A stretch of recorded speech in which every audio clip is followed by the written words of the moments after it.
that your dog is heeling as it goes through the door. The door is a point of positive reinforcement. If the dog is dragging you through the door, running through the door, you're conditioning the dog to be excited. Outside is exciting to the dog, do you understand? So they're going to be excited, so make sure the dog is as calm as possible going through any threshold. It sets the stage for what happens on the street. I can't have her dragging me around. She needs to be at heel. So understand that. If your dog is excited on the street, when it sees other dogs, you probably condition the dog to be excited. And one of the ways that that's done is by letting the dog go ahead of you through the door. Make the dog stay at heel going through all thresholds. If you want to, make the dog sit. You can just say, Riley, sit. And then she could sit at the door, but have her sit so that she's inside the door frame. Get the dog used to that. Like, put it in the middle. Watch this. Watch where I put Riley. Here. Come here, Riley.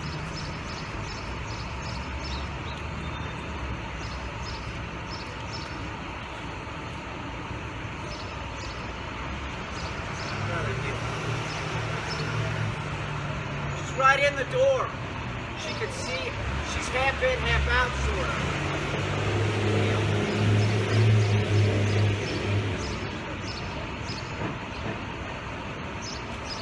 This will make sure that she gets used to being calm in the threshold. Stop your dog right in the doorway. Heel. It might take a few times to get your dog to do that. Riley, I know real well, we get along real good, so this was sort of an easy thing to sort of reteach Riley. Don't drag Peter. Peter's old, you know? There's nothing worse than having a dog drag you around. I have a buckle collar on Riley. She is e-collar conditioned. We could use an e-collar, and her mom uses a pinch. That's fine. If you need to use a pinch to articulate something, or a prong collar to articulate something to the dog, do it. But if the dog keeps doing something, then you're either not using enough pressure or you're not sending the correct message. And the door is one of these points of positive reinforcement where you sort of can condition the dog to do stupid things. So if the dog goes through the door and runs through, take him back in.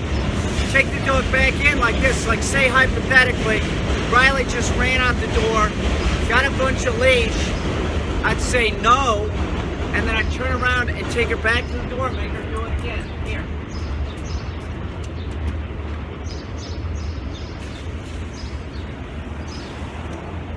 Riley, heel.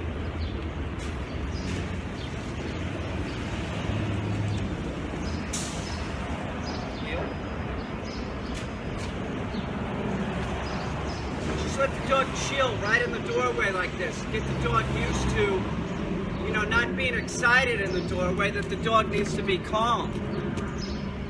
This is such an important thing. People have trouble with their dogs on the street, and a lot of times they send the wrong message to the dog, and it's before they get on the street.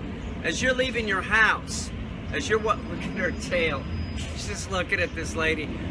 She's very friendly. It's very friendly dad. How you doing? She's totally fine. She's very friendly. Oh yeah, thank you. But the you know, a lot of times people just send the wrong message to the dog even before they're on the street. So as you're leaving the house, make sure your dog's walking through the door beside you at heel.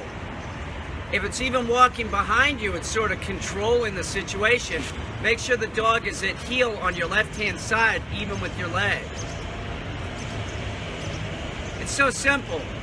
It's so simple. People have a tendency to overthink everything with their dog. Their pants are falling off. You know what I'm saying? Like, dogs are very simple creatures. So just consider points of positive reinforcement and get in the habit of every time you come to a door or a threshold, make the dog sit and wait. That could be escalators, that could be elevators, anything like that that's leading to the outside. The outside they love, it's exciting. Make the dog sit, make the dog be calm, keep the dog at heel. She's a good dog. We'll have more videos with Riley.